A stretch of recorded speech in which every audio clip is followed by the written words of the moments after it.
Bonjour la famille, profitez de ce moment de détente avec des histoires pleines de charme.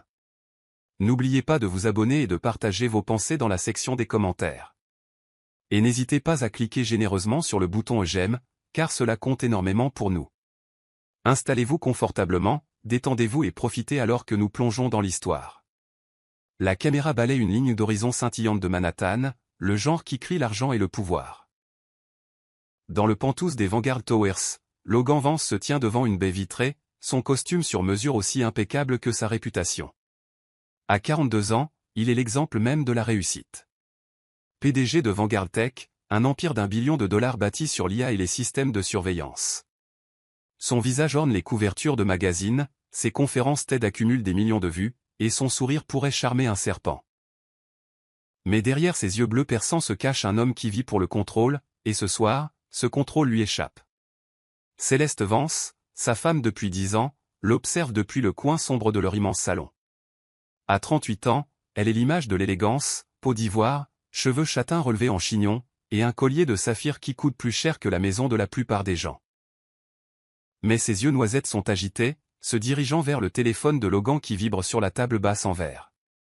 Elle a toujours été la force tranquille derrière son empire, celle qui arrondit ses angles, mais dernièrement, elle se sent comme un accessoire dans sa vie soigneusement mise en scène.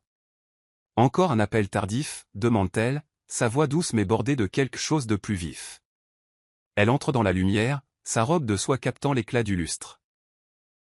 Logan ne lève pas les yeux de son téléphone. Juste les affaires, Céleste. Tu sais ce que c'est. Son ton est méprisant, mais il y a une tension dans sa mâchoire qui n'était pas là il y a un mois. Elle croise les bras, son bracelet tintant faiblement. Des affaires qui te tiennent éveillé jusqu'à 3 heures du matin. Qui te font chuchoter dans le bureau quand tu penses que je dors? Il croise enfin son regard, son sourire étudié mais froid. Tu interprètes trop. Peut-être que tu as besoin d'une pause. Un peu d'air frais. Les mots flottent entre eux, lourds de sens inexprimé. Céleste sent un frisson, non pas à cause de la pièce climatisée, mais de la façon dont ses yeux s'attardent sur elle, comme s'il la mesurait, pesait sa valeur. Elle a entendu les rumeurs, Logan rencontre des investisseurs douteux, injecte de l'argent dans des comptes offshore. Elle a vu les fichiers cryptés sur son ordinateur portable, ceux qu'il pense qu'elle ne peut pas ouvrir. Mais elle est restée silencieuse, jouant l'épouse dévouée. Jusqu'à maintenant. Ce n'est pas moi qui ai besoin d'une pause, Logan, dit-elle à voix basse. Tu es en train de perdre pied. Et je ne suis pas aveugle. Son sourire vacille, juste une seconde, mais c'est assez pour que son cœur s'emballe. Il s'approche, la dominant. Fais attention, Céleste. Tu ne veux pas commencer un combat que tu ne peux pas gagner. Le téléphone vibre à nouveau, brisant la tension. Logan y jette un œil, son expression illisible, et le glisse dans sa poche. Je dois prendre cet appel.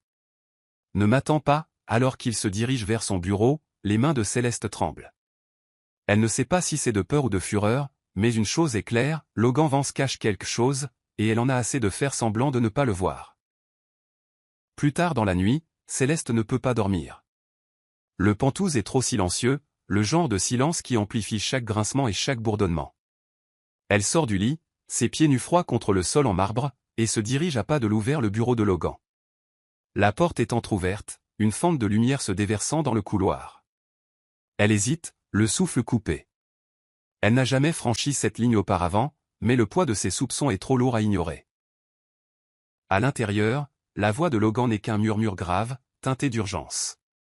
Elle ne sera plus un problème. J'ai réglé ça. Assure-toi juste que le virement soit effectué d'ici vendredi. Le sang de Céleste se glace. Elle se plaque contre le mur, s'efforçant d'en entendre plus.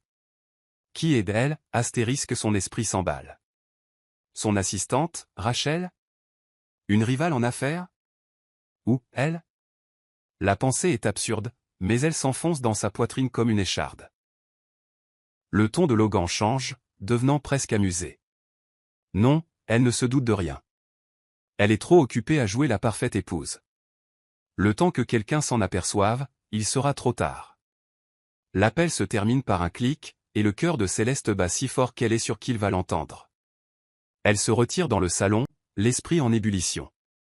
Elle s'enfonce dans le canapé, fixant les lumières de la ville en contrebas. Les mots de Logan se rejouent dans sa tête, chaque mot étant une pièce de puzzle qui ne s'emboîte pas tout à fait. Elle lui a toujours fait confiance, ou du moins s'est convaincue de le faire. Mais maintenant, le doute est une chose vivante, qui lui ronge les entrailles. La porte du bureau s'ouvre, et Logan sort, sa silhouette encadrée par la lumière du couloir. Il s'arrête, l'observant. « Tu n'arrives pas à dormir ?» demande-t-il, sa voix faussement douce. Elle force un sourire, ses mains jointes pour cacher leur tremblement. Juste agité. Je pensais à nous. Il traverse la pièce, s'asseyant à côté d'elle. Trop près. Tu t'inquiètes trop, Céleste. Nous allons bien. Mieux que bien. Il écarte une mèche de cheveux de son visage, son contact s'attardant. En fait, j'ai prévu quelque chose de spécial. Un voyage. Juste nous deux. Son estomac se tord, mais elle garde une expression neutre. Un voyage? Le Crimson Bell Express. Dit-il, les yeux brillants. Un train de luxe à travers les Highlands. Romantique. Isolé. Une chance de se reconnecter. Les mots semblent répétés, comme des répliques d'une de ses conférences. Céleste hoche la tête, son esprit criant des avertissements.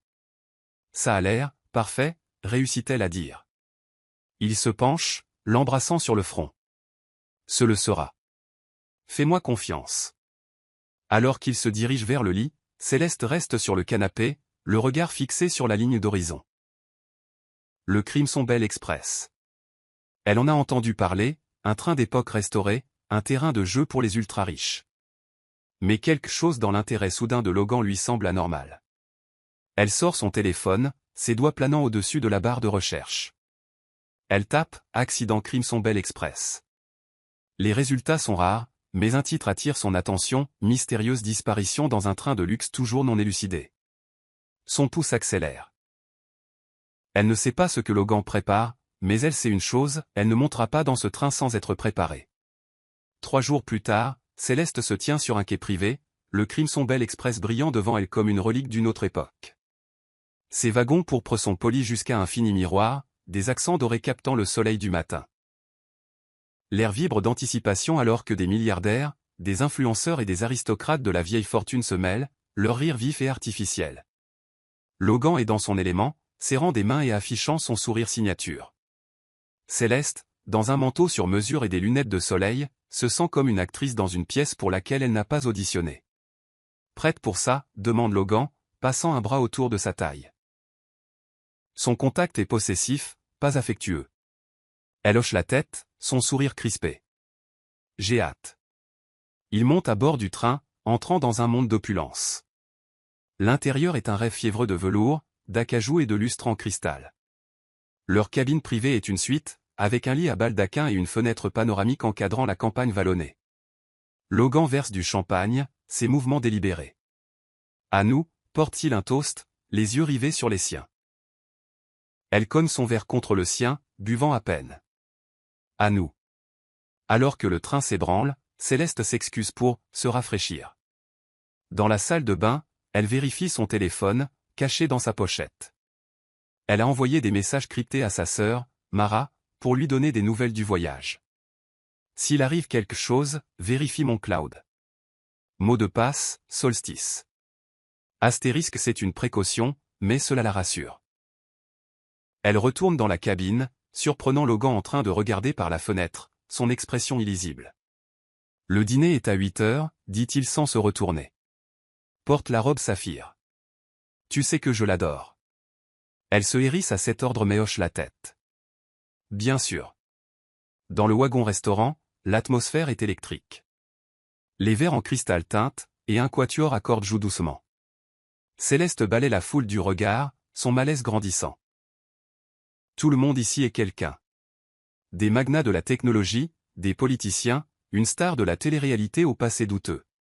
Elle surprend des bribes de conversation, des tuyaux boursiers, des scandales politiques, une mention à voix basse de l'accord Vanguard.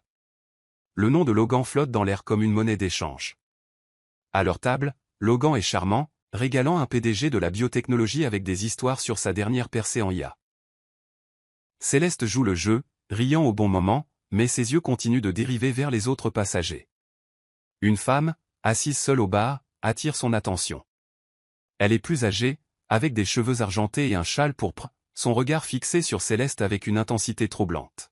« Logan », murmure Céleste en se penchant. « Qui est cette femme au bar ?» Il jette un coup d'œil, son sourire vacillant. « Personne.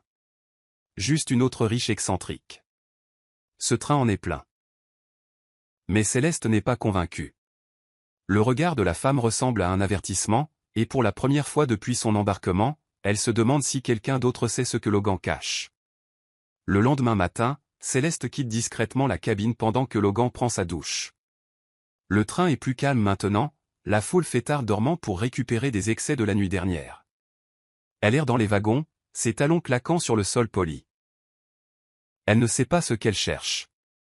Des réponses, des preuves, un moyen de calmer la panique dans sa poitrine, mais elle ne peut pas rester assise.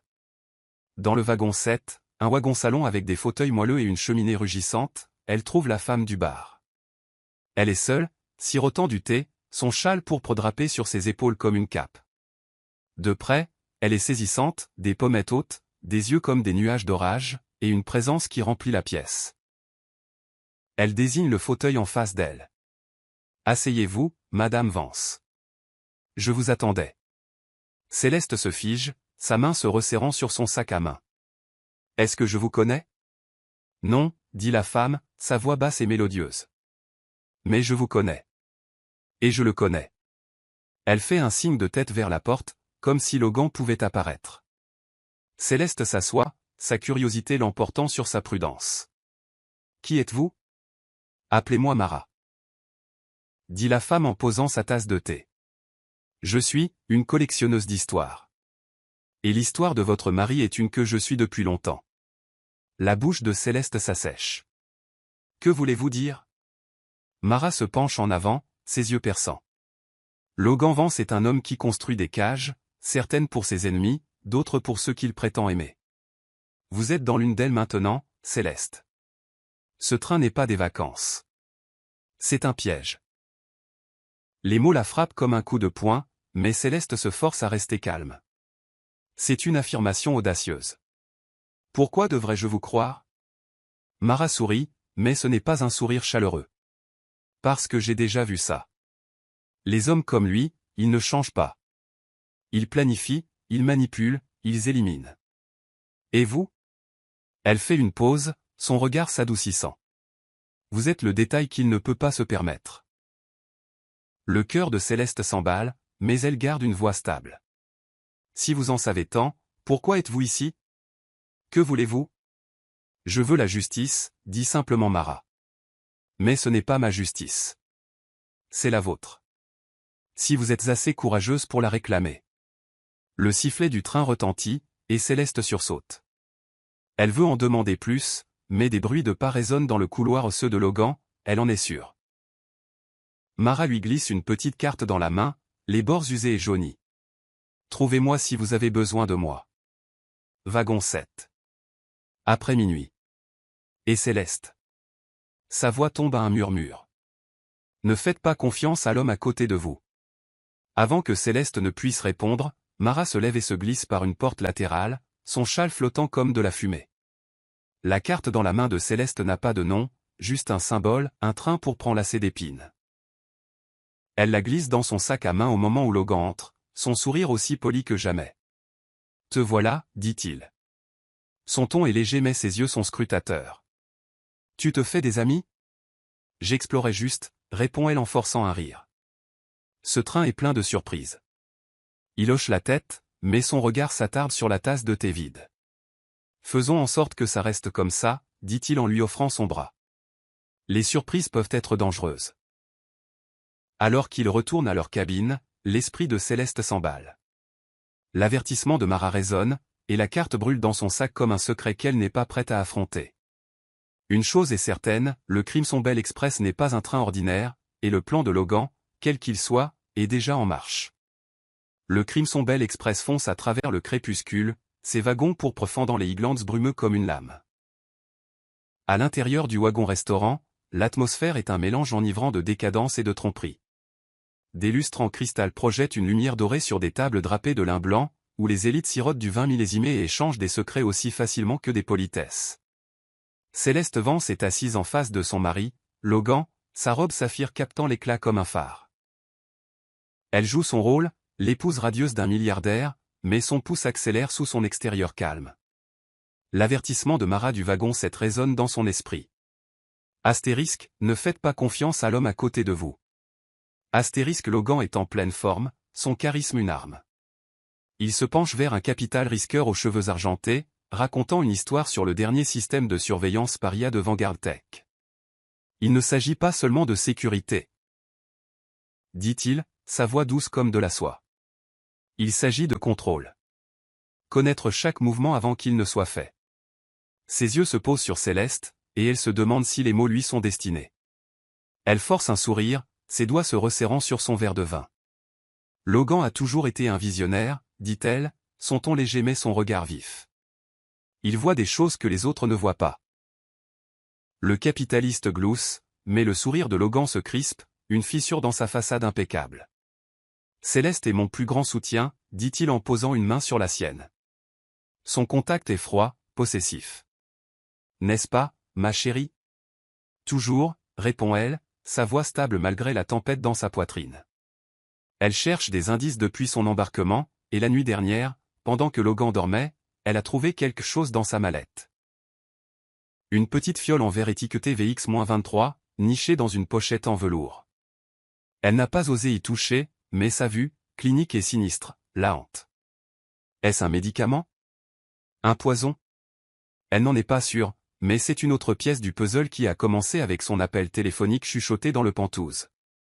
Astérisque, elle ne sera plus un problème. Astérisque alors que le serveur débarrasse leurs assiettes, Logan se lève. Excusez-nous, dit-il à la table. J'ai promis à Céleste un moment privé sur la terrasse d'observation. Les Highlands sont magnifiques au crépuscule. Les invités hochent la tête, leur sourire poli met leurs yeux curieux. Céleste le suit, ses talons claquant sur le sol poli. La terrasse d'observation se trouve à l'arrière du train, une plateforme en plein air encadrée de balustrades en fer forgé. L'air est vif avec l'odeur de pain et de brume, et le paysage au-delà est un flou de collines escarpées et de ciel assombri.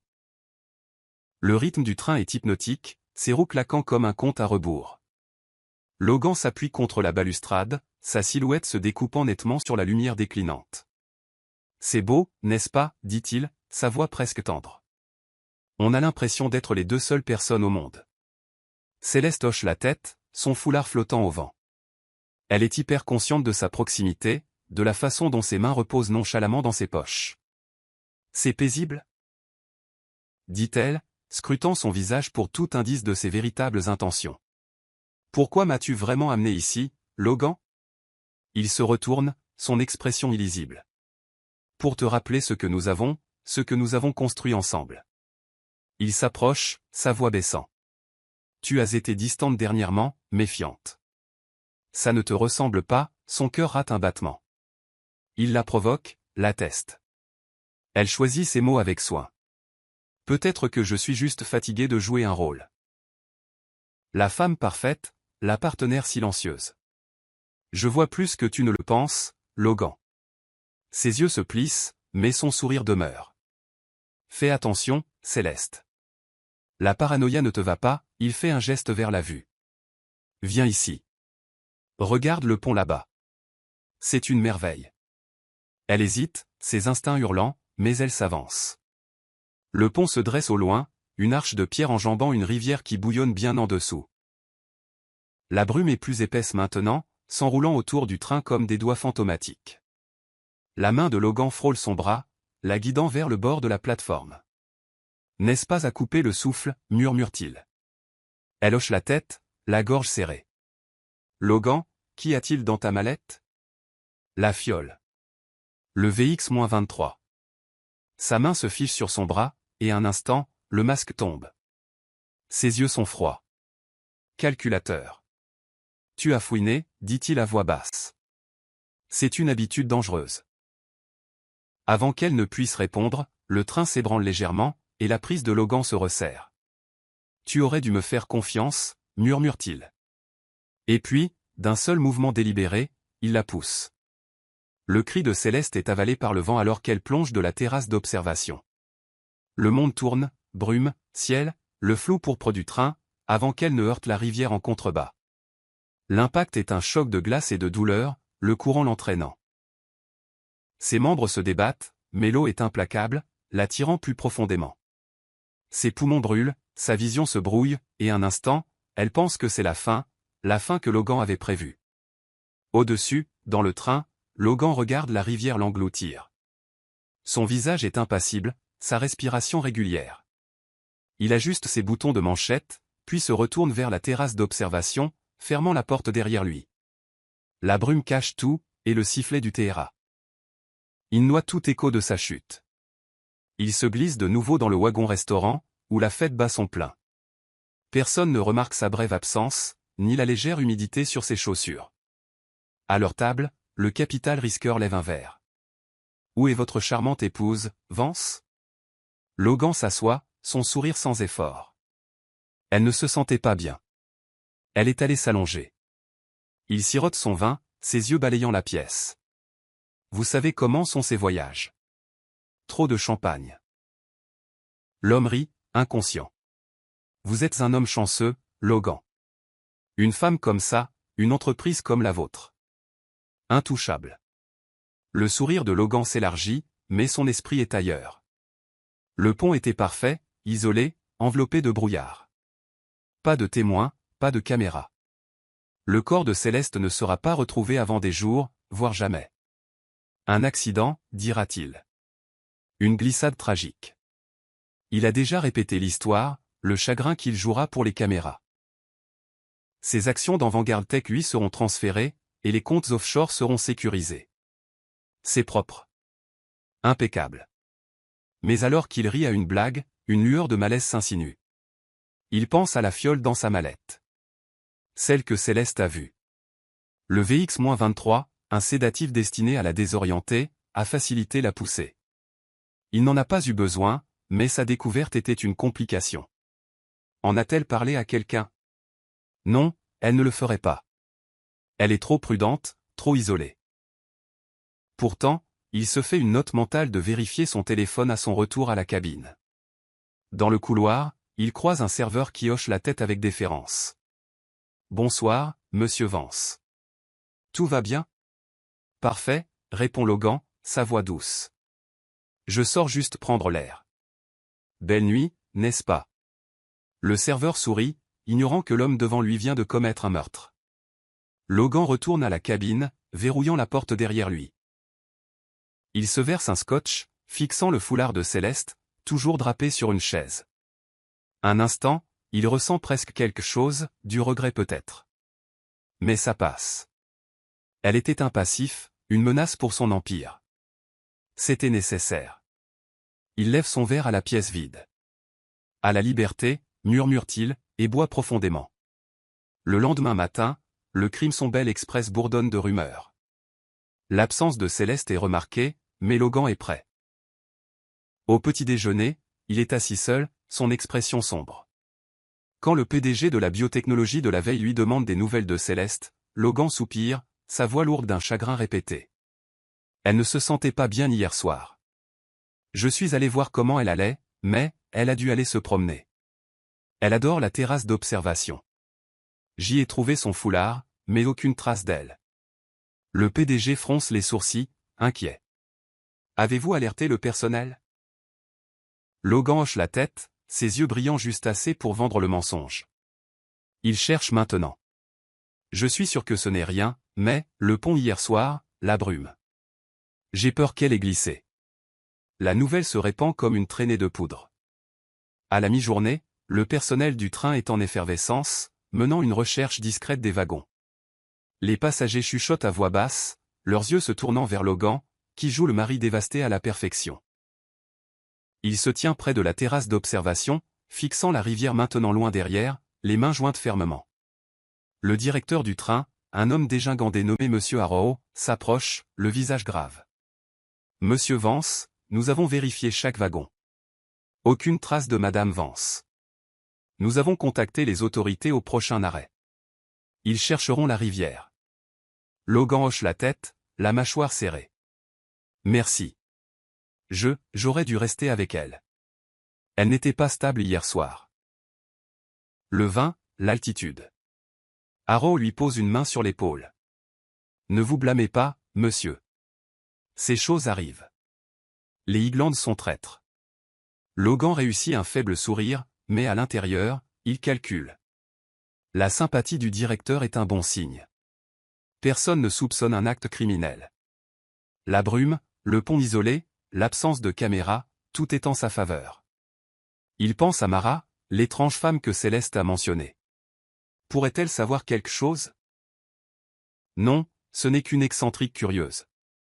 Pourtant, il décide de la surveiller. Dans le wagon-restaurant, l'ambiance est feutrée. La femme aux cheveux argentés de la veille, Mara, est assise seule, son châle pourpre drapé sur sa chaise. Elle observe Logan avec ses yeux de nuage d'orage, son expression illisible. Il croise brièvement son regard, puis détourne les yeux. Astérisque, elle n'est rien astérisque, se dit-il. Astérisque, une personne sans importance astérisque. Monsieur Vance, dit une jeune hôtesse en s'approchant. Nous avons trouvé ceci dans votre cabine. C'était sous le lit. Elle lui tend le téléphone de Céleste, son écran fissuré mais intact. Le cœur de Logan sursaute, mais il le prend calmement. Merci. Elle a dû le faire tomber. Seul dans la cabine, il allume le téléphone. Pas de code d'accès, Céleste a toujours été négligente. Il parcourt ses messages, trouvant une conversation avec sa sœur, Mara. Le dernier SMS, envoyé juste avant le dîner, dit Astérisque, s'il arrive quelque chose, vérifie mon cloud. Mot de passe, solstice. Astérisque, son sang se glace. Qu'y a-t-il sur ce cloud? Des preuves? Des soupçons? Il supprime le message, puis fracasse le téléphone contre le bureau, le brisant. Il s'en débarrassera au prochain arrêt. Pour l'instant, il est intouchable. Loin en dessous du pont, dans la rivière tumultueuse, Céleste devrait être morte. La chute a été brutale, l'eau un étau glacé. Mais alors que sa conscience s'évanouissait, quelque chose, ou quelqu'un, est intervenu. Elle se réveille sur une rive moussue, son corps meurtri et frissonnant, sa robe déchirée. La rivière lèche ses pieds, et le train est parti depuis longtemps, son sifflet un faible écho dans le brouillard. Elle tousse, crachant de l'eau, ses membres lourds de douleur. Comment est-elle en vie? La chute était d'au moins 15 mètres, la rivière un maelstrom. Elle essaie de bouger, mais une douleur aiguë dans ses côtes l'arrête. Sa vision nage, et elle s'effondre, le monde s'estompant à nouveau. Quand elle ouvre les yeux, elle n'est plus au bord de la rivière. Elle est dans une petite cabane faiblement éclairée, allongée sur un lit de camp drapé de couvertures de laine. L'air sent les herbes et la fumée de bois. Un feu crépite dans un foyer en pierre, et une femme est agenouillée à côté d'elle, broyant des herbes dans un mortier. C'est Mara, la femme du wagon 7, ses cheveux argentés brillant à la lueur du feu.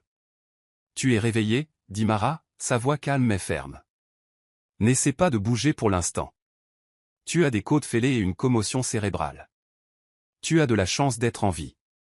La gorge de Céleste est irritée, sa voix un râle. Comment m'as-tu trouvé? Les yeux de Mara scintillent de quelque chose d'ancien, d'illisible. J'observais. Je savais qu'il essaierait quelque chose. Les hommes comme Logan Vance ne changent pas leurs habitudes.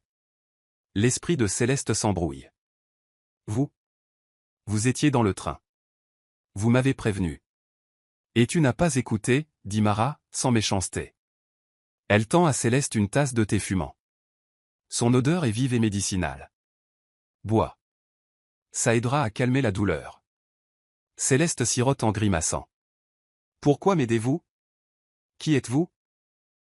Mara s'assoit, son châle pourpre glissant pour révéler un pendentif, un train d'argent enlacé d'épines, identique au symbole sur la carte qu'elle a donnée à Céleste.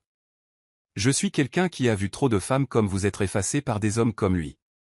Ce train, cette rivière, font partie de quelque chose de plus ancien que vous ne le pensez. Un jugement. La tête de Céleste lui fait mal, les mots de Mara se mêlant au brouillard de sa douleur. Il m'a poussé. Murmure-t-elle, la vérité se cristallisant. Il voulait ma mort. Et il pense avoir réussi, dit Mara. c'est votre avantage. Repose-toi maintenant. Quand tu seras assez forte, nous déciderons de la suite. Les yeux de Céleste se ferment, le thé atténuant sa douleur. Alors qu'elle s'endort, elle entend Mara murmurer, presque pour elle-même, le train n'oublie jamais, Céleste. Et toi non plus.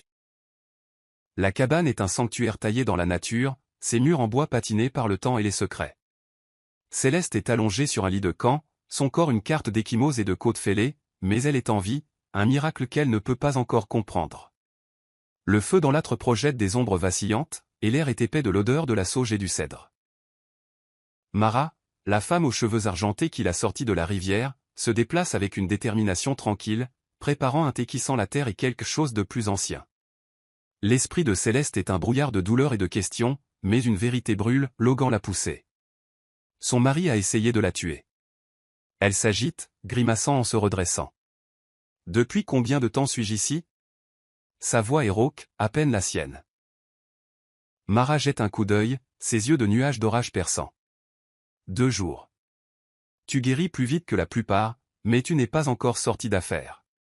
Elle tend à Céleste une tasse fumante, sa chaleur réconfortante. Bois. Ce n'est pas seulement pour ton corps. Céleste sirote, le liquide amer déclenchant une étrange clarté. Vous avez dit quelque chose à propos du train. Des échos de vengeance. Qu'est-ce que vous vouliez dire? Mara s'assoit en face d'elle, son châle pourpre drapé comme un manteau. Le Crimson Bell Express n'est pas seulement un train. C'est un conduit, un fil dans une tapisserie plus ancienne que tu ne peux l'imaginer. Il porte le poids des choix. L'avidité, la trahison, la justice.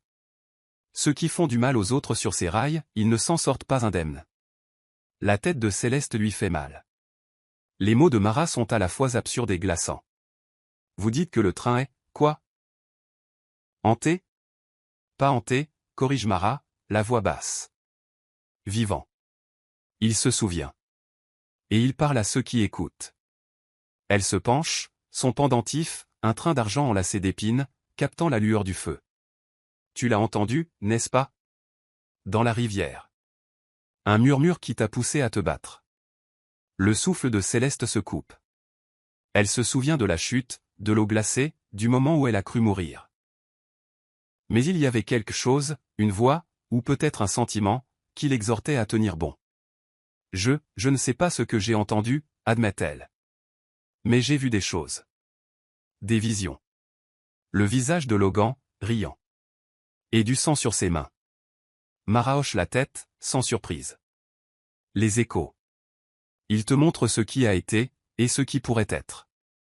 La vengeance est un chemin, Céleste, mais ce n'est pas le seul. C'est toi qui décides de la suite. Les mains de Céleste tremblent autour de la tasse. Il pense que je suis morte. Il voulait que je disparaisse.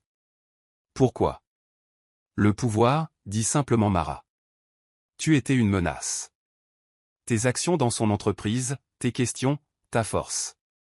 Les hommes comme Logan ne partagent pas leur trône. La poitrine de Céleste se serre, la colère flambant à travers sa douleur. Je lui faisais confiance. J'ai construit cette entreprise avec lui. Et il. Sa voix se brise, mais elle se force à continuer. Que dois-je faire maintenant? Aller à la police? Le dire au monde entier? Le sourire de Mara est faible, entendu. Le monde n'est pas prêt pour ta vérité. Pas encore. D'abord, tu guéris. Ensuite, tu deviens quelqu'un de nouveau. Quelqu'un qu'il ne verra jamais venir. Alors que Céleste se rendort, la lueur du feu pulse comme un battement de cœur. Dans ses rêves, elle est de nouveau dans le train, mais il est différent. Ses wagons sont infinis, ses fenêtres montrant des aperçus des mensonges de Logan, de sa propre résilience, et d'un avenir qu'elle ne peut pas encore saisir. Le murmure revient, astérisque, tu n'as pas fini. Astérisque à l'autre bout du monde, la nouvelle déferle comme un raz-de-marée. Accident tragique sur le Crimson Bell Express. L'épouse d'un milliardaire présumé morte. Les titres hurlent sur tous les principaux médias, de CNN au tabloïd. Logan Vance, le veuf éploré, est l'image parfaite de la dévastation. Lors d'une conférence de presse à Londres, il se tient devant une mer de caméras, son costume impeccable, ses yeux rougis mais secs. Ma femme, Céleste, était le cœur de notre famille et de notre entreprise, dit-il, sa voix stable mais lourde. Elle aimait les Highlands, la liberté de ce train. J'aurais dû être avec elle. Je ne me le pardonnerai jamais. Il fait une pause, laissant le silence s'installer, et les journalistes s'en délectent. Derrière lui, un écran diffuse un montage, Céleste souriant lors de gala, le bras de Logan autour d'elle, leur vie un conte de fées polies. Le récit est impeccable, un accident, une terrasse glissante, une rivière traîtresse. Aucun corps n'a été retrouvé, mais les autorités parlent d'une mission de récupération, pas d'un sauvetage. Le public est en deuil, des fleurs s'accumulent devant le siège de Vanguard Tech, et le hashtag #CélesteVance est en tendance mondiale. Dans une salle de conseil élégante, Logan rencontre son cercle rapproché. Des avocats, des experts en relations publiques, et son assistante, Rachel, une femme aux yeux vifs qui est avec lui depuis des années. L'ambiance est tendue, mais Logan est calme, presque serein. Les actions sont en cours de transfert, dit son avocat, faisant glisser une tablette sur la table. La participation de Céleste dans Vanguard est maintenant la vôtre. Contrôle total, comme demandé. Logan hoche la tête, ses doigts tapotant légèrement. Bien. Et les comptes offshore? Sécurisés, dit Rachel, sa voix sèche. Les investisseurs sont satisfaits. Personne ne pose de questions. Logan se penche en arrière, un léger sourire jouant sur ses lèvres. Parfait. Gardons le récit bien ficelé. Céleste était une sainte, je suis un veuf, et Vanguard est plus fort que jamais. Des fuites? Rachel hésite, puis secoue la tête. Aucune. Son téléphone a été détruit, comme vous l'avez ordonné. Sa sœur, Mara, a appelé le bureau, mais je m'en suis occupé. Elle est en deuil, pas méfiante. Le sourire de Logan s'estompe légèrement. Astérisque Mara astérisque un détail qu'il n'avait pas envisagé. Garde un œil sur elle, dit-il. Juste au cas où. Alors que la réunion se termine, Rachel reste, son expression illisible. Logan, dit-elle doucement. Êtes-vous sûr que c'était nécessaire? Il croise son regard, ses yeux froids. Tu connaissais le plan, Rachel. Tu l'as approuvé. Ne deviens pas sentimental maintenant. Elle hoche la tête, mais ses mains tripotent son stylo. Je ne suis pas sentimental. Juste, prudente. Logan se lève, la dominant. Bien. Parce que les gens prudents ne font pas d'erreurs. Et je ne tolère pas les erreurs. Dehors, le monde continue. L'action de Vanguard baisse brièvement, puis monte en flèche alors que les investisseurs se rallient derrière le leadership résili de Logan. La sympathie afflue, des lettres, des tweets, même une veillée aux chandelles organisée par un influenceur technologique. Mais dans l'ombre, quelques voix chuchotent des doutes. Un théoricien du complot sur X-Post, pas de corps, pas de preuves. Où est Céleste Vance? Le message obtient une poignée de j'aime, puis se fond dans le bruit. Pour l'instant, l'empire de Logan est intouchable. De retour dans les Highlands, Céleste est plus forte, ses ecchymoses s'estompant mais sa détermination se durcissant. La cabane de Mara est une forteresse de solitude, cachée au fond d'une vallée où les signaux de téléphonie mobile meurent et où le monde moderne ressemble à un mythe. Céleste passe ses journées à réapprendre son corps, marchant, s'étirant, ignorant la douleur dans ses côtes. La nuit, elle s'assoit près du feu, Mara lui enseignant l'art du silence, de l'écoute des courants cachés du monde. Tu ne peux pas revenir en tant que Céleste, dit Mara un soir, aiguisant un couteau avec des gestes délibérés. Céleste Vance est morte pour le monde. Tu as besoin d'un nouveau nom, d'un nouveau but. Céleste fixe les flammes, sa colère un peu régulier. Je ne veux pas me cacher. Je veux qu'il paie. Les yeux de Mara brillent. Il le fera. Mais pas en tant que Céleste. Elle était sa création. Sa femme, son ombre. Tu es autre chose maintenant. Quelqu'un de libre. Céleste pense aux visions, aux murmures dans la rivière. Elle se sent différente, plus vive, comme si la chute avait dépouillé sa vieille peau. Qui suis-je alors, demande-t-elle, à moitié à elle-même. Mara lui tend un petit miroir, son cadre sculpté d'épines. Regarde. Dis-moi ce que tu vois. Céleste étudie son reflet. Son visage est plus mince, ses yeux noisettes plus féroces, ses cheveux lâches et sauvages. Elle n'est plus l'épouse polissée. C'est une survivante, un fantôme avec une mission. Je vois. Ira, dit-elle, le nom surgissant sans y être invitée. Ira Cross. Mara hoche la tête, comme si elle s'y attendait. Ira. Du vieux norrois pour une miséricorde. Mais la miséricorde ne signifie pas la faiblesse.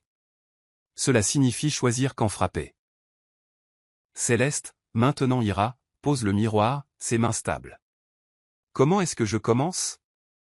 En disparaissant, dit Mara. Aucune empreinte numérique. Aucune trace. L'empire de Logan est bâti sur la surveillance. Il te cherchera, même s'il te croit morte. L'esprit d'Ira s'emballe. Son ancienne vie, son téléphone, ses comptes, son identité, tout a disparu. Mais elle se souvient du cloud, celui dont elle a parlé à Mara. Il contient des documents, des emails, des fragments des secrets de Logan qu'elle a collectés au fil des ans. Si elle peut y accéder sans être tracée, c'est une arme. J'ai besoin d'aide, dit Ira.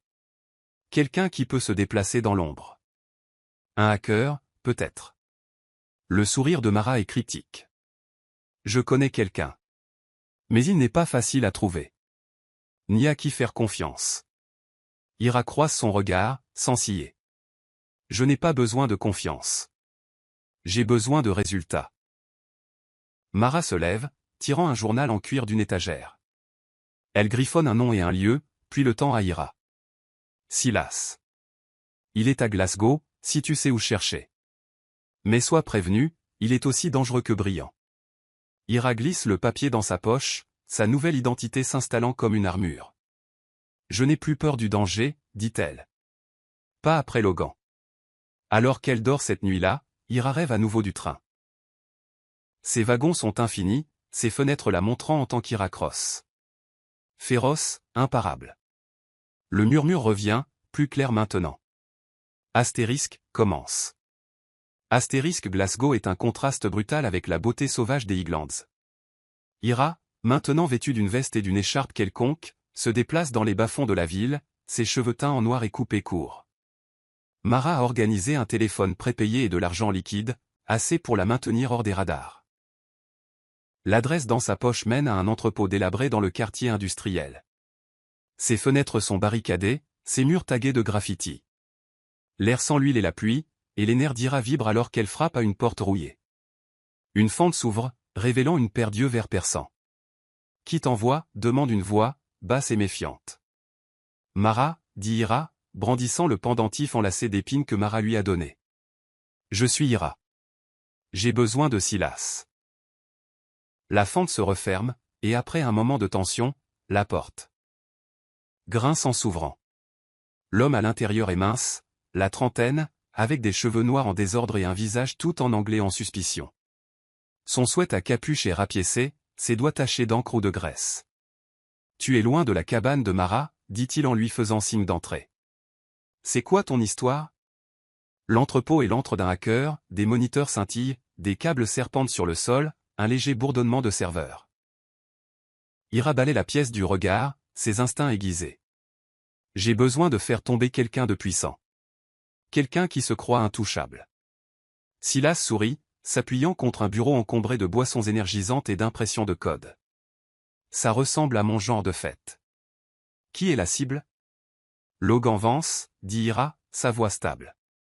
PDG de Vanguard Tech. Il a essayé de me tuer. Je veux que son empire soit réduit en cendres. Le sourire de Silas s'estompe, ses yeux se plissant. Vance? Le roi de la surveillance? On ne s'en prend pas à lui à moins d'avoir une envie de mourir. Quelles sont tes preuves? Ira hésite, puis sort le téléphone prépayé. J'ai un cloud. Des documents, des emails, des transactions. Assez pour exposer ses affaires louches. Mais je ne peux pas y accéder sans être tracé. Silas siffle, impressionné. Tu n'es pas juste une femme bafouée, n'est-ce pas? D'accord, parlons conditions. Je ne travaille pas gratuitement, et je ne fais confiance à personne qui franchit cette porte. Ira s'approche, son regard sans ciller. Je ne demande pas de confiance. Je demande un partenariat. Tu me donnes accès à ce cloud, je te donne une part de ce que nous trouverons. De l'argent, un levier, ce que tu veux. Mais Logan doit tomber. Silas l'étudie, ses doigts tapant un rythme sur le bureau. Tu es du genre de Mara. Le feu sous la surface. D'accord, je suis partant. Mais une condition. Pas de mensonge. Si je découvre que tu me manipules, tu es seul. Marché conclu, dit Ira en tendant la main. Sa prise est ferme, ses yeux cherchant des failles dans les siens. Il n'en trouvera aucune. Il allume un ordinateur portable, son écran projetant une lueur bleue. Donne-moi les détails du cloud. Je vais mettre en place un proxy fantôme, pour garder les robots de Vance loin de notre piste. Tu as un nom pour cette opération? Ira sourit, le premier vrai sourire depuis des semaines. Solstice. D'après le mot de passe. Silas hoche la tête, tapant déjà. Solstice, alors. Allons brûler ce salaud. Alors qu'il travaille, Ira sent le murmure du train dans ses os. Astérisque, les rails appellent. Astérisque, elle n'est plus Céleste, la victime. Elle est Ira Cross, et sa vengeance ne fait que commencer. Dans un entrepôt faiblement éclairé de Glasgow, Ira Cross plane au-dessus de l'épaule de Silas, la lueur de multiples moniteurs projetant des ombres vives sur son visage. L'antre du hacker est une symphonie chaotique de claviers qui cliquent, de serveurs qui bourdonnent et de canettes de boissons énergisantes vides. Silas, avec ses cheveux en désordre et ses doigts tachés d'encre, est dans son élément, ses yeux verts passant d'une ligne de code à l'autre. Ils ont accédé au cloud de Céleste au mot de passe, Solstice, et ce qu'ils ont trouvé est une mine d'or, des emails cryptés, des dossiers financiers et des fichiers audio liant Logan Vance à des contrats de surveillance illégaux, des délits d'initiés et un réseau d'élites corrompus. Le cœur d'Ira bat la chamade, non pas de peur, mais de détermination. C'est la première frappe de sa guerre contre l'homme qui a tenté de l'effacer. Prête à allumer la mèche? Demande Silas, sa voix teintée de malice.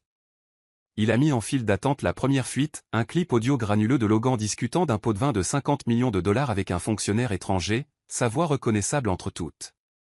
Ira hoche la tête, ses cheveux teints en noir lui tombant dans les yeux. Fais-le. Assure-toi que ce soit anonyme. Il ne peut pas remonter jusqu'à nous. Silas sourit en appuyant sur Entrée. Bienvenue sur le dark web, Ira. Ça va devenir viral. En quelques heures, l'audio atterrit sur X, posté par un compte nommé @solstice-truth. Le clip se propage comme une traînée de poudre, accumulant des milliers de retweets et de commentaires. C'est Logan Vance, écrit un utilisateur. Le PDG de Vanguard Tech est corrompu, crie un autre.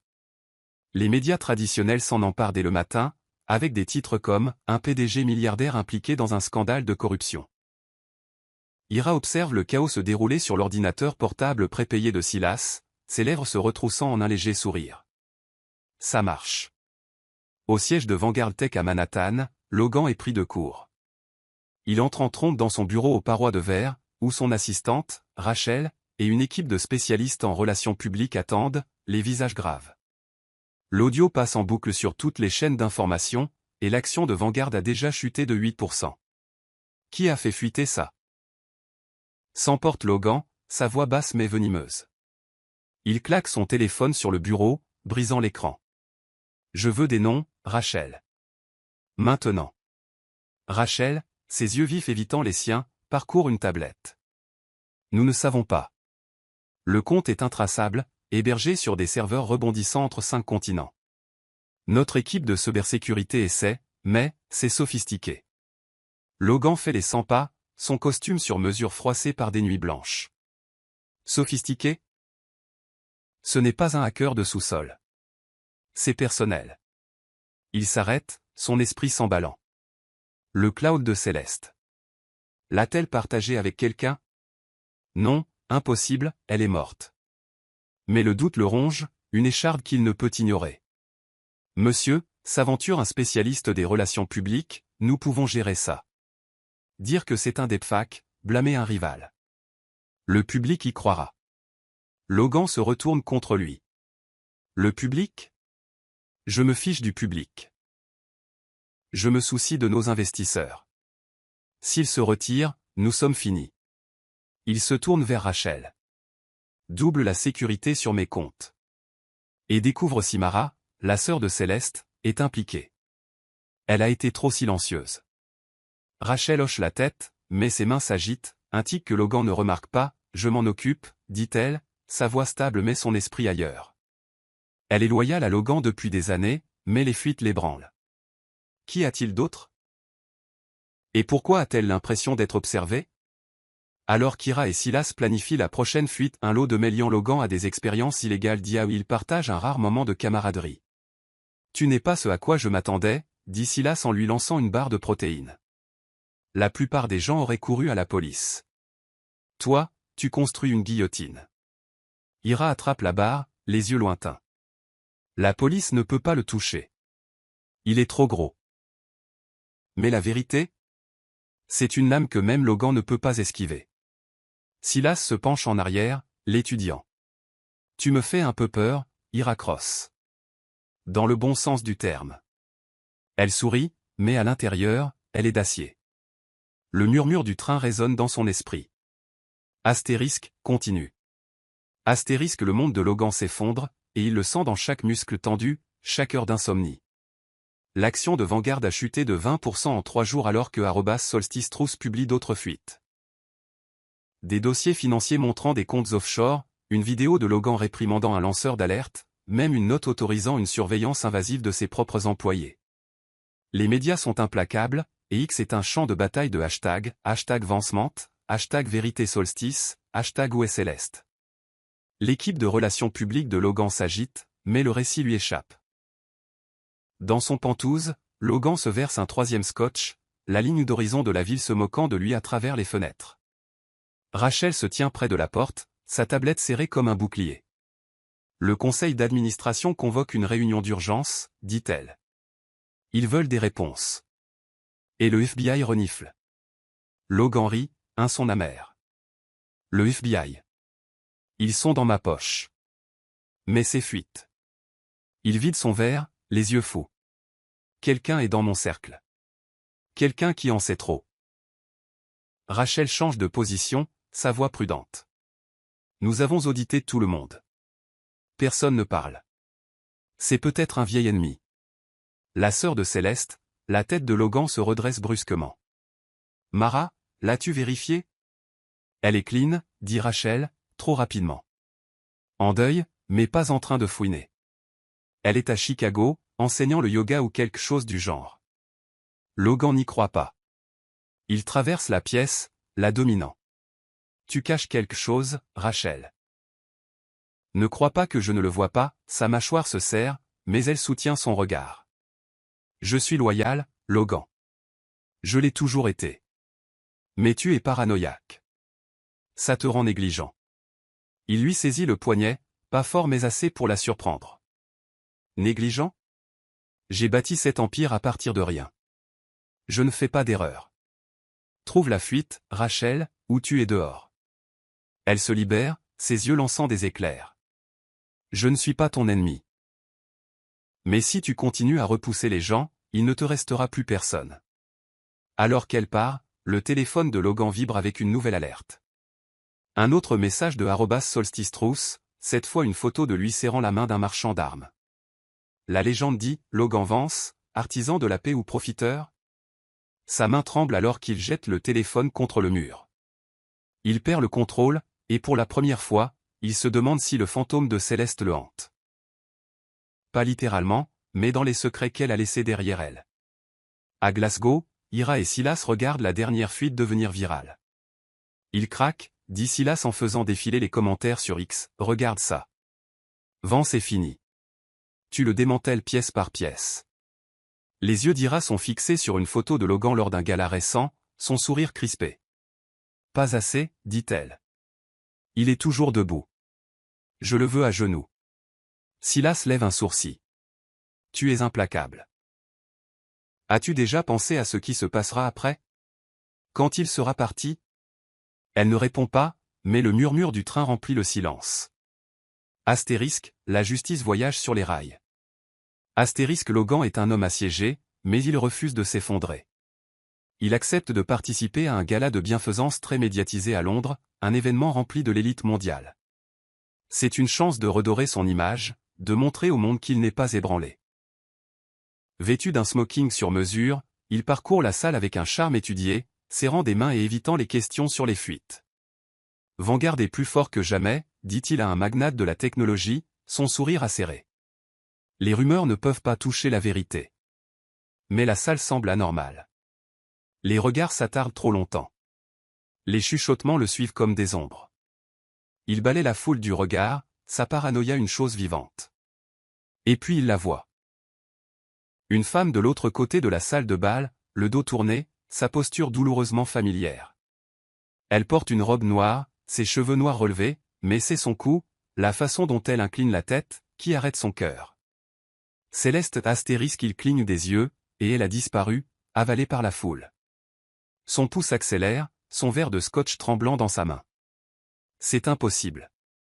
Elle est morte. Il l'a vue tomber. Mais le doute est un poison qui se propage rapidement.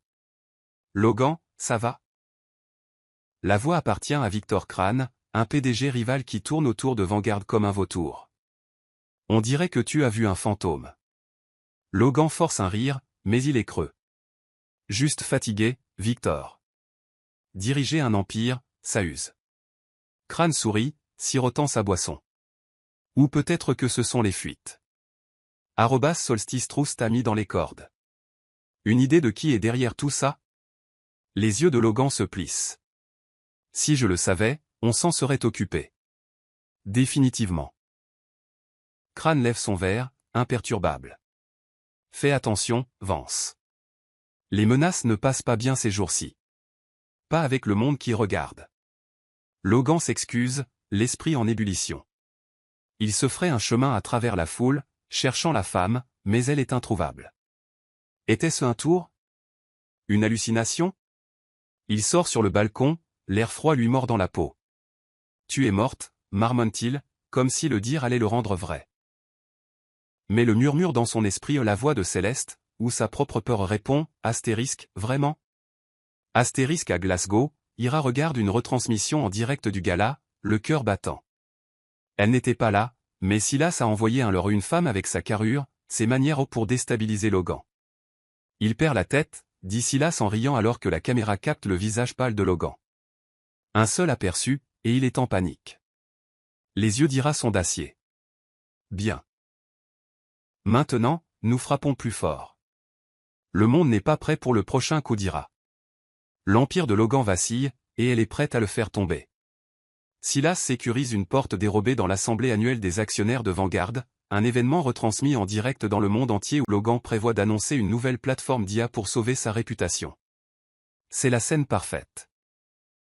Dans l'entrepôt, Ira se prépare, ses mains stables alors qu'elle ajuste une oreillette cachée. Silas a truqué un signal pour pirater la retransmission en direct, lui donnant une fenêtre de 60 secondes pour parler au monde. « Tu es sûr de ça ?» demande-t-il, sa bravade habituelle tempérée par l'inquiétude. « Une fois que tu auras fait ça, il n'y aura pas de retour en arrière. Vance te traquera. » Ira croise son regard, sa voix froide. « Qu'il essaie. Je ne me cache plus. » À l'assemblée des actionnaires, Logan monte sur scène, son charisme à son apogée. Le public, investisseur, journaliste, géant de la technologie est suspendu à ses lèvres. Vanguard n'est pas seulement une entreprise, dit-il, sa voix retentissante. C'est une vision. Et aucun mensonge, aucune fuite, ne peut nous arrêter. L'écran derrière lui scintille, et la foule murmure. Logan se retourne, son sourire se figeant alors que le visage d'Ira apparaît, plus grand que nature. Ses cheveux noirs ont disparu, remplacés par son châtain naturel, mais ses yeux noisettes brûlent d'un feu que le monde n'a pas vu. La salle se tait. « Bonjour, Logan, dit-elle, sa voix claire et inébranlable. Tu pensais pouvoir m'effacer. Tu m'as poussé de ce train, tu as dit au monde que j'avais glissé. Mais les femmes mortes ne mentent pas. Celles qui sont vivantes exposent la vérité. » Des exclamations de surprise parcourent la foule. Le visage de Logan perd ses couleurs, ses mains agrippant le podium. C'est un canular, balbutie-t-il, mais sa voix se brise. Ira continue, ses mots une lame. Les fuites? C'était moi. Solstice Trousse? C'était moi. Je suis Céleste Vance, et je suis en vie. Ton empire est bâti sur le sang et les mensonges, et je suis ici pour le démolir. La retransmission en direct se coupe, mais pas avant que des millions de personnes aient vu son visage. X explose. Le hashtag Céleste est vivante devient instantanément tendance. Dans l'entrepôt, Silas exulte, mais Ira est silencieuse, les yeux rivés sur l'image figée du choc de Logan. Il sait maintenant, dit-elle doucement. Le jeu a changé. Silas tourne sur sa chaise. Tu viens de déclarer la guerre, Ira. Quelle est la suite? Elle prend le pendentif enlacé d'épines, son poids la rassurant. Nous continuons à pousser. Jusqu'à ce qu'il ne lui reste plus rien. Le murmure du train vrombit dans ses veines. Astérisque, les rails n'oublient jamais. Astérisque, le palais de justice de Manhattan est une forteresse de verre et de pierre, ses marches envahies par des journalistes, des manifestants et des badauds brandissant des pancartes Céleste est vivante. À l'intérieur, le procès de Logan Vance est un spectacle mondial, retransmis en direct à des millions de personnes. L'accusation. Tentative de meurtre sur sa femme, Céleste Vance, maintenant connue sous le nom d'Ira Cross. Les preuves email divulguées, dossiers financiers et le propre témoignage d'Ira ont dépeint Logan comme un monstre, mais son équipe juridique, une meute de requins d'Ivy League, insiste sur le fait que tout est une invention. Ira est assise dans la galerie, ses cheveux châtains tirés en arrière, ses yeux noisettes rivés sur Logan. Il porte un costume sur mesure, son visage un masque de calme, mais elle voit les fissures, le tic dans sa mâchoire, la façon dont ses mains se serrent quand son nom est mentionné. L'accusation appelle Ira à la barre, et la salle se tait. Elle s'avance, c'est pas stable, son blazer noir contrastant vivement avec les robes saphir de sa vie passée. Sous serment, elle raconte la nuit sur le Crimson Bell Express, la poussée, la chute, l'emprise glaciale de la rivière. Sa voix est claire, inébranlable, mais ses mains tremblent légèrement, trahissant le poids de revivre cela. Il m'a regardé dans les yeux, dit-elle en fixant Logan. Il a dit, tu aurais dû me faire confiance. Puis il m'a poussé vers la mort. Mais je ne suis pas morte.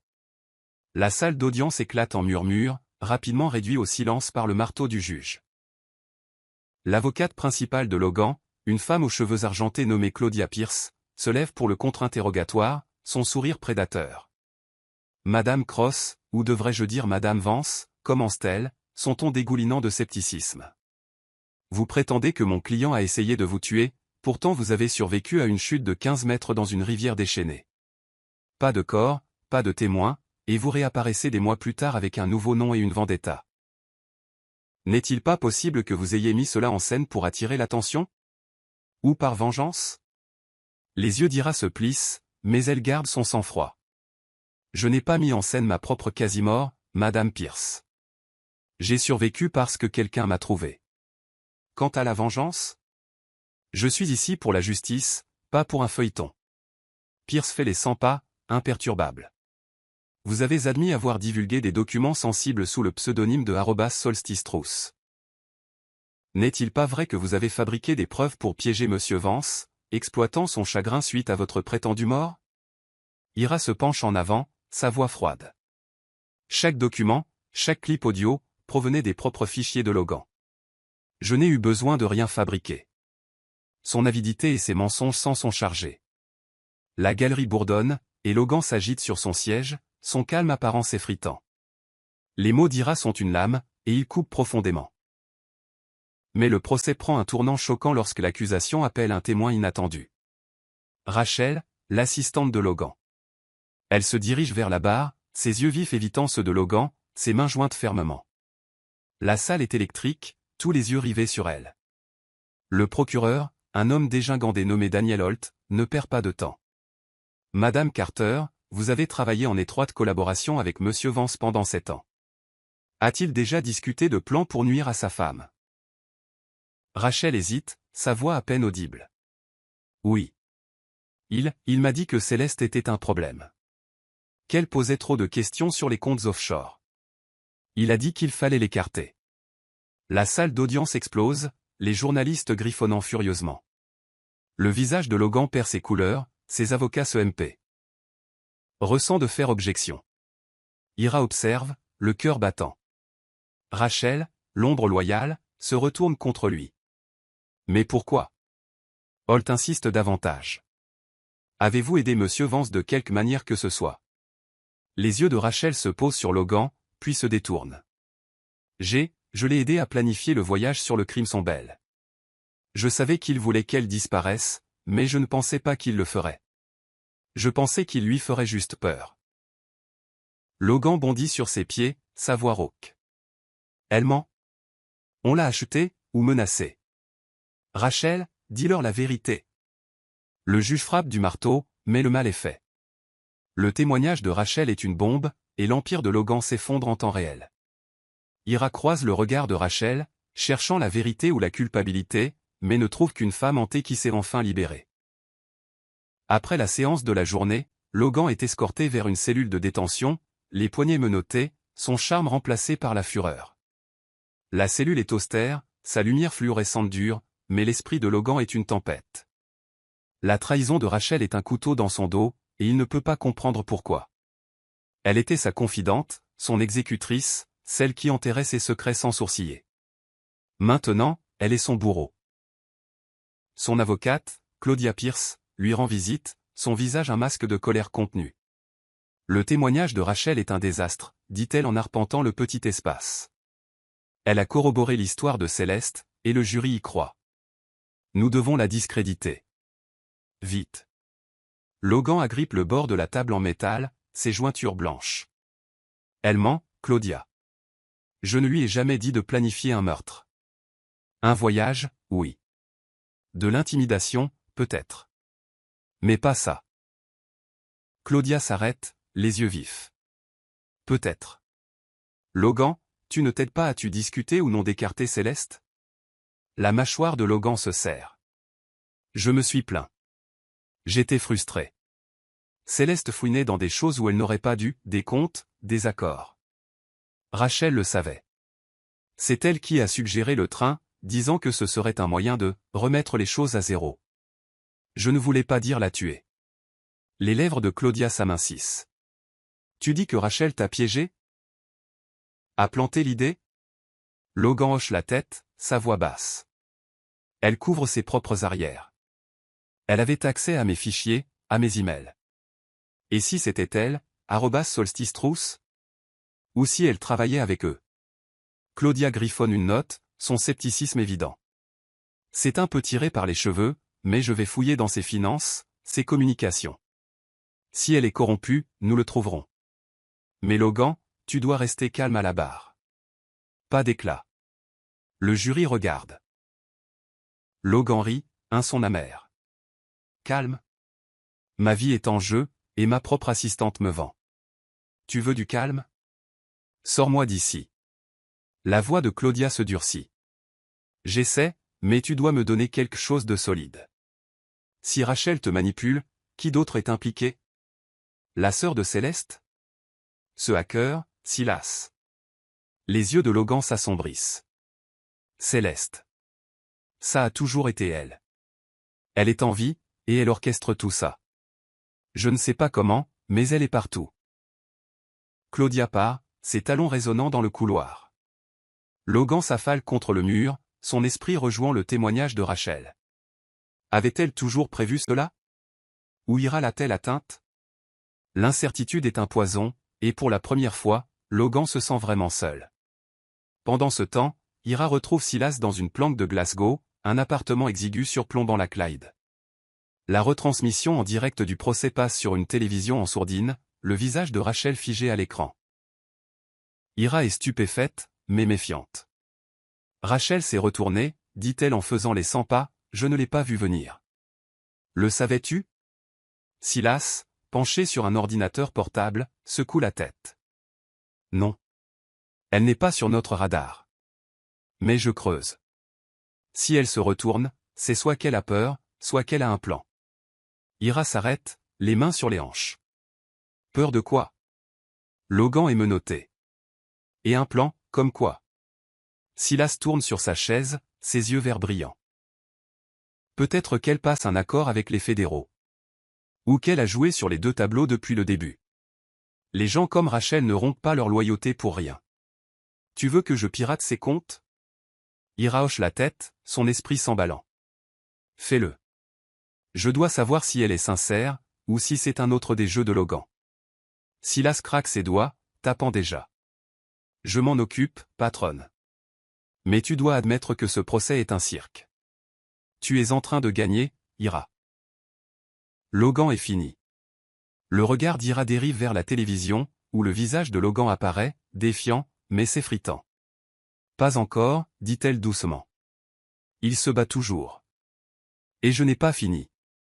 Le procès est ajourné pour le week-end, et Ira ressent une attraction qu'elle ne peut ignorer. Elle doit voir le pont, l'endroit où Logan l'a poussé, où sa vieille vie s'est terminée.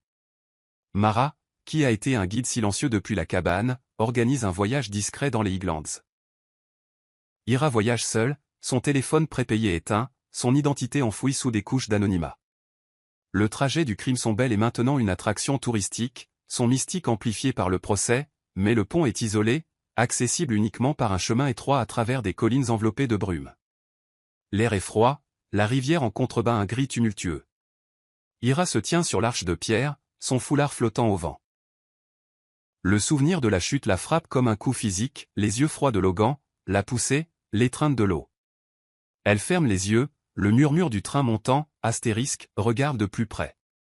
Astérisque ses visions, celles que Mara appelait des échos de vengeance, sont devenues plus fortes, lui montrant des fragments de vérité. Maintenant, elle l'exhorte à chercher. Elle parcourt la longueur du pont, ses bottes crissant sur le gravier. La balustrade est vieille, son fer rouillé mais solide. Elle passe ses doigts le long, son cœur battant. Quelque chose cloche, une fine jointure, un panneau qui ne correspond pas. Elle s'agenouille, le souffle coupé, et trouve un petit compartiment étanche encastré dans la balustrade. À l'intérieur se trouve une minuscule caméra, sa lentille brillant comme un œil. C'est de la haute technologie, discrète, du genre que Vanguard Tech pourrait produire. Son pouce emballe.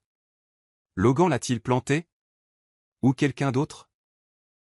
Elle la déloge, ses mains tremblantes. La carte mémoire de la caméra est intacte, mais elle a besoin de Silas pour y accéder. Elle la met dans sa poche, l'esprit en ébullition. Si cela a enregistré la poussée, c'est le dernier clou dans le cercueil de Logan. Mais qui l'a mise là? Mara? Rachel? Ou quelqu'un qu'elle n'a pas rencontré? Dans le train de retour à Glasgow, Ira serre la caméra, ses pensées un enchevêtrement. Elle envoie un SMS à Silas sur le téléphone prépayé. Astérisque, j'ai trouvé quelque chose d'énorme. Retrouve-moi ce soir. Astérisque, la réponse est instantanée. Astérisque, carrément. Apporte-le. Astérisque, mais alors que les Highlands s'estompent derrière elle, elle sent un nouveau poids. La caméra est une clé. Mais pourquoi? La justice? Ou un secret plus profond? Dans la planque, Silas attend, son ordinateur portable prêt. Ira lui tend la caméra, sa voix pressante. Peux-tu la craquer? Silas l'examine en sifflant. C'est de la technologie de qualité Vanguard. Caché, crypté, tout le tralala. Quiconque a planté ça ne voulait pas que ce soit trouvé. Il la branche, ses doigts volants. Donne-moi 1 heure. S'il y a une vidéo, nous la verrons. Ira fait les 100 pas, le murmure du train plus fort maintenant. Astérisque, la vérité est proche. Astérisque, elle pense au témoignage de Rachel, au désespoir de Logan, à l'œil froid de la caméra. Silas, dit-elle en s'arrêtant. Et si ce n'était pas seulement à propos de Logan?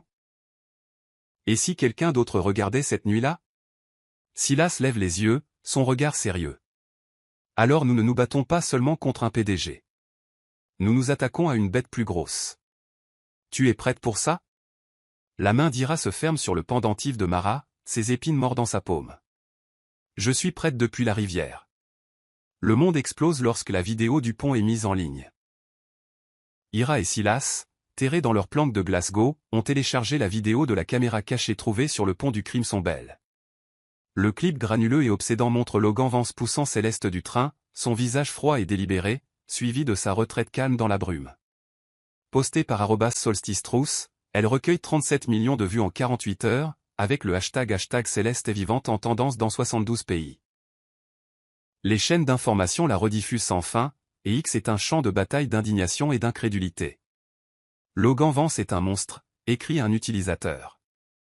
Céleste mérite la justice, demande un autre. Dans la planque, Silas se penche en arrière, son ordinateur portable brillant d'analyse. On l'a fait, Ira, dit-il, sa voix un mélange d'admiration et d'épuisement. C'est plus gros que le Watergate. Vance est cuit. Ira, les yeux noisettes fixés sur l'écran, ne sourit pas. La vidéo est sa victoire, mais c'est aussi une blessure ouverte. Il n'a pas encore fini, dit-elle à voix basse. Pas tant qu'il ne lui restera plus rien. Silas tourne sur sa chaise, l'étudiant. Tu l'as mis en cage. Le procès est une formalité maintenant. Qu'est-ce qui te motive? La vengeance, ou autre chose? La main d'Ira frôle le pendentif enlacé d'épines de Mara, son poids la rassurant. La justice, dit-elle. Pas seulement pour moi. Pour tous ceux qu'il a écrasés. Silas hoche la tête, mais ses yeux s'attardent. Fais attention, Ira. La justice peut beaucoup ressembler à la vengeance quand on est aussi impliqué. Elle ne répond pas, mais le murmure du train vrombit dans son esprit. Astérisque, les rails exigent l'équilibre. Astérisque, la vidéo a changé le monde, mais Ira sait que le combat n'est pas terminé. L'empire de Logan s'effondre, mais les hommes comme lui ne tombent pas en silence. À New York, Logan regarde la vidéo depuis un téléviseur de prison, le visage cendré. Les détenus le huent, mais il les entend à peine. La vidéo est indéniable, sa culpabilité mise à nu. Ses avocats affirment qu'elle est truquée, mais le public n'y croit pas. L'action de Vanguard s'effondre, les investisseurs fuient, et son conseil d'administration vote pour l'évincer. Seul dans sa cellule, Logan marmonne, « Céleste, comment ?» La réponse lui échappe, mais la vérité est claire. Son empire est en poussière, et c'est elle qui a allumé la mèche. Ira retourne à la cabane de Mara dans les Highlands, en quête de réponse. Le succès de la vidéo est un triomphe, mais l'existence de la caméra et les avertissements cryptiques de Mara la rongent. La cabane est inchangée, son air épais d'herbe et de secret. Mara l'accueille près du feu, ses cheveux argentés brillants, ses yeux de nuages d'orage illisibles. « Tu as bien fait, Ira, » dit Mara en versant du thé. Le monde voit Logan pour ce qu'il est, mais tu es ici pour plus que des félicitations. Ira s'assoit, ses mains serrées sur la tasse. La caméra sur le pont. Vous saviez qu'elle était là, n'est-ce pas? Qui êtes-vous, Mara? Vraiment? Le sourire de Mara est faible, ancien. Je t'ai dit que j'étais une collectionneuse d'histoires. Mais il y a plus. Je fais partie d'une société, une qui observe le Crimson Belt depuis des siècles. Nous nous appelons l'Ordre du Rail épineux. Nous assurons la justice pour ceux qui sont trahis sur le chemin du train. Le pouls d'Ira s'accélère. Une société secrète, c'est insensé. Pourquoi le train? Mara se penche en avant, son pendentif brillant. Le Crimson Belt est un nexus, un lieu où les choix sont pesés. L'avidité, la cruauté, la trahison, elles laissent des marques. Nous n'intervenons pas directement, mais nous guidons. Nous observons. Et quand quelqu'un comme Logan franchit une ligne, nous nous assurons que la vérité trouve son chemin, l'esprit d'Ira s'embrouille. Vous avez planté la caméra. Pas moi, dit Mara. Un autre membre de l'ordre. Nous connaissions le cœur de Logan bien avant que tu ne montes à bord. Le train t'a choisi, Ira. Ces échos t'ont sauvé dans la rivière, t'ont montré le chemin, Ira se lève, faisant les 100 pas, c'est trop. Vous dites que le train est vivant, qu'il choisit des gens? Je ne suis pas une élue. Je suis juste une femme qui a survécu. Le regard de Mara s'adoucit. Tu es plus que ça. Tu l'as toujours été. L'ordre ne crée pas de héros. Il les trouve. Et toi, Ira Cross, tu es un jugement. Ira agrippe le pendentif, déchiré entre l'incrédulité et les visions qui la hantent. Et maintenant? Logan est fini. Que attend l'ordre? Rien, dit Mara. Ton chemin est le tien. Mais le travail du train n'est jamais terminé. D'autres auront besoin de toi, comme tu as eu besoin de moi. Ira quitte la cabane, son esprit une tempête. L'ordre, le train, les murmures. C'est une vérité qu'elle n'est pas prête à accepter pleinement. Mais alors qu'elle retourne à Glasgow, l'écho du rail persiste. Astérisque, tu n'es pas seul. Astérisque, la nouvelle réalité de Logan est une cellule de 2 mètres sur 2 dans une prison de haute sécurité. Le verdict de son procès est encore en attente, mais son sort est scellé par la vidéo. L'homme qui commandait autrefois des salles de conseil porte maintenant une combinaison orange, son charme inutile contre les murs de béton. Pourtant, même ici, il n'est pas libéré de l'ombre d'Ira. Chaque semaine, une enveloppe non marquée arrive, contenant une seule note, le train n'oublie jamais. Pas d'expéditeur, pas de cachet de la poste, juste ces mots d'une écriture vive et délibérée. Dans la bibliothèque de la prison, Logan rencontre Claudia Pierce, son avocate, qui mène une bataille perdue. La vidéo est irréfutable, dit-elle, la voix sèche. Le jury délibère, mais c'est fini, Logan. Plaide coupable, accepte un accord. C'est ta seule chance. Les mains de Logan tremblent, la note froissée dans sa poche. Un accord? Après tout ce que j'ai construit. Céleste a fait ça. Elle est là dehors, en train de rire. Claudia soupire, sa patience s'effritant. Céleste, ou Ira, est intouchable maintenant. Le public l'adore. Tu es le méchant, Logan. Et ces notes? Elles ne viennent pas d'elle. Nous avons vérifié. Elles viennent de nulle part. Les yeux de Logan s'écarquillent, la peur s'insinuant. Nulle part? C'est impossible. Quelqu'un me nargue. L'ordre, peut-être. Elle les a mentionnés au tribunal. Claudia fronce les sourcils. L'ordre du rail épineux? L'accusation a qualifié cela de délire.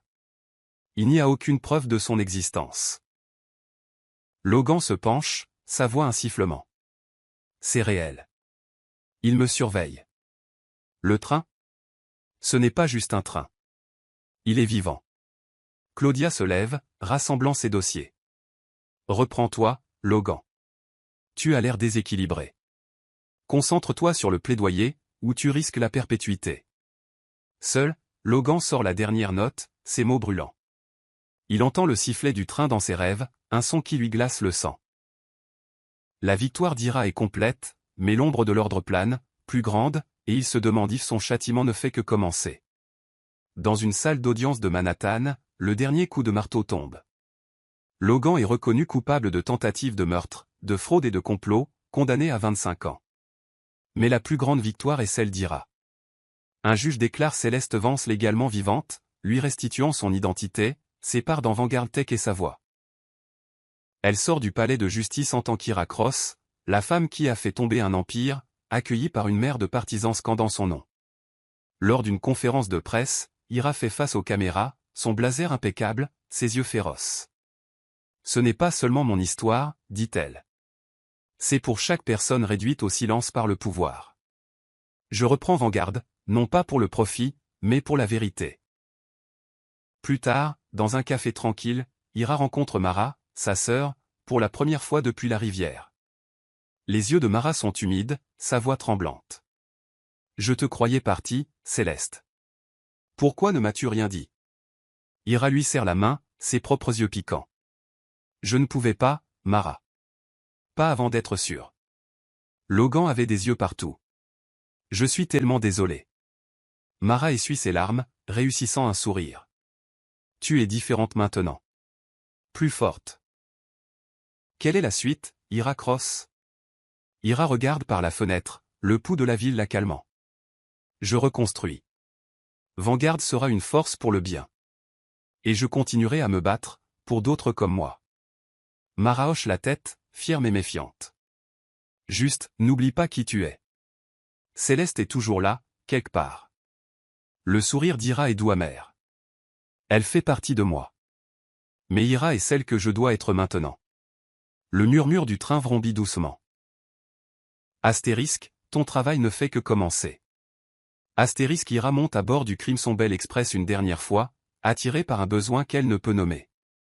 Le train est le même wagon pourpre, intérieur en velours mais il semble différent, vivant du poids de son voyage. Elle s'assoit dans une cabine privée, les Highlands défilant derrière la fenêtre. En face d'elle, une femme s'assoit, sans y être invitée. Elle est jeune, avec des cheveux noirs de jet et des yeux qui recèlent trop de secrets. Vous êtes Ira Cross, dit la femme, sa voix basse. Celle qui a fait tomber Vance. Ira se tend, sa main frôlant le pendentif. Et vous êtes? Quelqu'un comme vous, dit la femme en se penchant. Je m'appelle Lila. J'ai une histoire, et je pense que le train m'a amené à vous. Le cœur d'Ira rate un battement. Quelle sorte d'histoire? Le sourire de Lila est vif. Le genre qui a besoin de justice. Mon patron, un sénateur, se croit intouchable. Mais j'ai des preuves, des dossiers, des enregistrements. Vous savez comment les utiliser. Ira l'étudie, le murmure du train montant, astérisque, écoute. Astérisque, pourquoi moi? Demande-t-elle. Les yeux de Lila s'assombrissent. Parce que vous avez survécu. Et parce que l'ordre vous fait confiance. Ira se fige. Vous connaissez l'ordre? Lila hoche la tête, touchant une bague avec un symbole de rail épineux. Ils observent, toujours. M'aiderez-vous? Ira hésite. Puis tend la main. Montrez-moi ce que vous avez. Alors qu'elle parle, le train vrombit, son rythme une promesse de bataille à venir. Le crimson belle glisse dans le brouillard, ses wagons avalés par la brume alors que les Highlands s'estompent. Ira se tient près de la fenêtre, les dossiers de Lila dans son sac, un nouveau combat se formant déjà. Le train semble vivant, son pouls se synchronisant avec le sien. Le murmure est clair maintenant, astérisque, la justice voyage toujours sur les rails. Astérisque, elle se tourne vers Lila, qui observe le brouillard avec un sourire entendu. Ce train, dit Ira. C'est plus que de l'acier et des rails, n'est-ce pas? Lila hoche la tête, sa voix douce. C'est un juge, un guide. Il trouve ceux qui en ont besoin. Comme il vous a trouvé. Le brouillard s'épaissit, le train disparaissant dans son étreinte. Dans le silence, Ira sent le poids de son héritage, la confiance de l'ordre, et les rails infinis à venir. L'histoire n'est pas terminée, elle ne fait que commencer. Je suis content que vous soyez arrivés jusqu'à la fin. J'espère que vous avez apprécié l'histoire. N'hésitez pas à